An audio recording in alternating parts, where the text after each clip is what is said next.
বিএনপির একটা চেষ্টা সফল হচ্ছে না। সঠিক সময়ে আমির জামাত বিএনপি সেই চেষ্টাকে ঠেকিয়ে দেওয়ার ছাপ ঘোষণা দিলেন।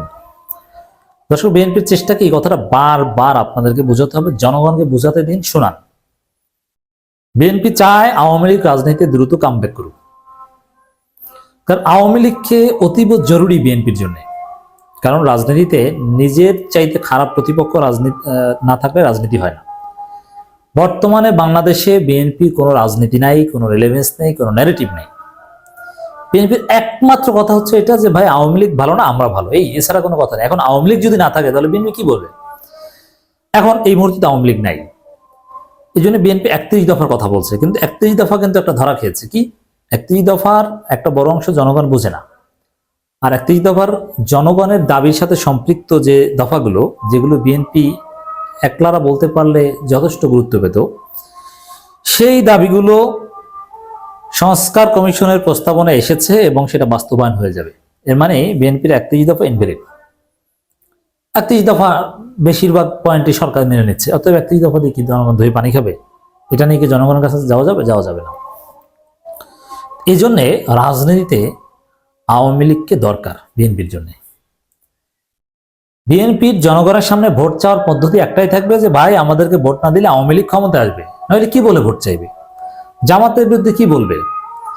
তখন বলতে পারে জামাত ছোট দল, বা জামাত তো আওয়ামী লীগকে ঠেকাতে পারবে না, আওয়ামী লীগ ঠেকাতে হলে আমাদেরকেই ভোট দিতে হবে, আমরা বড়, এইসব কথাবার্তা। এই জন্য আওয়ামী লীগকে দ্রুত চায়। কিন্তু আমির জামাত স্পষ্ট করে বলে দিয়েছেন, ফ্যাসিস্টদের আশ্রয় বাংলার মাটিতে হতে দেয়া হবে না। এর মানে এই ফ্যাসিস্টদের আশ্রয়, দেখেন ফ্যাসিস্টদের পুনর্বাসন একটা নেই, পুনর্বাসন মানে তো সরকার করবে অথবা ফ্যাসিস্টদের ফিরে আসতে দিবে না। এর মানে আওয়ামী লীগ নিজেদের শক্তিতে নিজেরা ফিরে আসতে চাইলেও এটা দিবে না, এটা এক জিনিস। কিন্তু ফ্যাসিস্টদের আশ্রয় বাংলার মাটিতে হতে দেওয়া হবে না। এর মানে আশ্রয় তো দেয় অন্য কিছু। ফ্যাসিস্ট মানে আওয়ামী লীগ, আওয়ামী লীগকে আশ্রয় দেয় অন্য কেউ, অন্য কেউ বলতে বিএনপি। মানে এই যে বিএনপি আওয়ামী লীগকে আশ্রয় দেওয়ার যে চেষ্টা, এইটা আমিরে জামাত হতে দিবে না। সরাসরি জামাতের লোকজন এখন বিএনপির বিরুদ্ধে ভয় বলে না, জমিরের রাজনীতি করে, সর্বনামের রাজনীতি করে, প্রোনাউনের রাজনীতি করে। আমি এটাকে নাউন বানিয়ে দিই। উন্নয়নের নামে আওয়ামী লীগ 26 লাখ কোটি টাকা পাচার করেছে, সেই ফ্যাসিস্টদের আশ্রয় বাংলার মাটিতে হতে দেওয়া হবে না। এর মানে সেই ফ্যাসিস্টদের বিএনপি এখন তাদের রাজনৈতিক প্রয়োজনে ডেকে আশ্রয় দেবে, এটা হতে দেওয়া যাবে না। এটা বলেছেন জামাত ইসলামী আমির ডাক্তার শফিকুর রহমান। জামাত আমির বলেন, সব হত্যার বিচার চাই, অগ্রাধিকার ভিত্তিতে উন্নয়ন কাজ করা হবে, সত্যের পথে দেশ গড়ার জন্য জামাতের পাশে থাকবেন। দেখেন, সব হত্যার বিচার চাই। আপনি গত 2 সপ্তাহে বিএনপি নেতাদের বক্তব্যের দিকে একটু তাকান। বিএনপির নেতারা কি বলেছে একবারও যে আমরা সব হত্যার বিচার চাই, আওয়ামী লীগের বিচার চাই? এটা একবারও বলেছে? আওয়ামী লীগের দুর্নীতির বিচার চাই? একবারও বলতে পারেনি। এর মানে শিক্ষার্থীরা আওয়ামী লীগের বিচার চায়, আর বিএনপি আওয়ামী লীগের বিচার চায় না।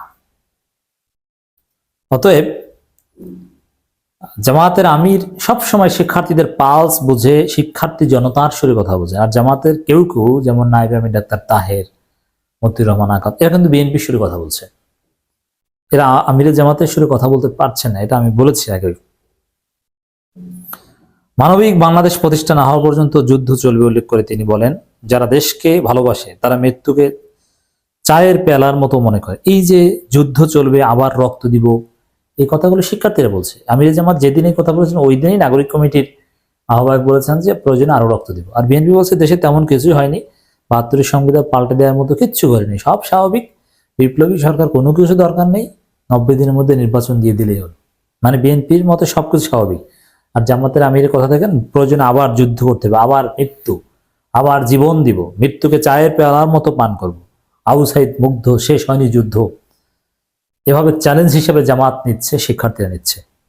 কিন্তু বিএনপি আওয়ামী লীগ তারা এটাকে নর্মালাইজ করে, যেটা স্বাভাবিক একটা, এবং এটাকে বিপ্লব বলতে রাজি না। একটা সিম্পল গণ অভ্যুত্থান, যে গণ অভ্যুত্থানের পর 90 দিনের মধ্যে একটা নির্বাচন হতে পারে, সংস্কারের প্রয়োজনীয়। এভাবেই বিএনপি বিষয়টাকে দেখছে। আর জামাত কিভাবে দেখছে এটা তো দেখছেন। ডাক্তার শফিকুর রহমান আরো বলেন, কুড়িগ্রামের নিয়ে তো কথা বলছেন, কুড়িগ্রামের বড়াইবাড়ি যুদ্ধের প্রতিশোধ নিতে পিলখানা হত্যাকাণ্ড হয়েছে, সমাজে অনাচার ও চাঁদাবাজি যারা করবে তাদের বিরুদ্ধে আমরা মুখ বন্ধ করে থাকবো না, এজন্য আমরা রাজনীতি করি। এর মানে সমাজে চাঁদাবাজি করছে কারা? বিএনপি। অতএব বিএনপি চাঁদাবাজের বিরুদ্ধে এখন জামাত ইসলামী রাজনীতি, জামাতের রাজনীতি এখন বিএনপির অপরাজনীতির বিরুদ্ধে, এটা আমাদেরকে বুঝতে হবে। এবং শিক্ষার্থীদের রাজনীতি, নাগরিক কমিটি, বৈষম্যবিরোধী ছাত্র আন্দোলনের রাজনীতি এখন চাঁদাবাজদের বিরুদ্ধে। তো দর্শক, জামাত শিক্ষার্থীরা আওয়ামী লীগের বিচার চায়, আওয়ামী লীগের রাজনৈতিক অধিকারকে স্বীকার করে না, আওয়ামী লীগকে আশ্রয় দেওয়াটাও সহ্য করতে পারবে না, সাফ জানিয়ে দিচ্ছে। On the other hand BNP Awami লীগকে ডাকছে, বিএনপি আওয়ামী লীগ পর্দার অন্তরালে হয়তো ঐক্য হয়েছে, বিএনপি আওয়ামী লীগ এক সুরে কথা বলছে। দিল্লি আওয়ামী লীগ বিএনপির সুরের মধ্যে, কথার মধ্যে কোনো পার্থক্য নেই, হুবহু মিলে যাচ্ছে। অতএব সঠিক সময়ে চাঁদাবাজদের বিরুদ্ধে, আওয়ামী লীগকে আশ্রয়দাতাদের বিরুদ্ধে জামাতের আমির সাফ বার্তা দিতে সক্ষম হচ্ছেন। এই বার্তাগুলোকে আমরা অ্যাপ্রিসিয়েট করি।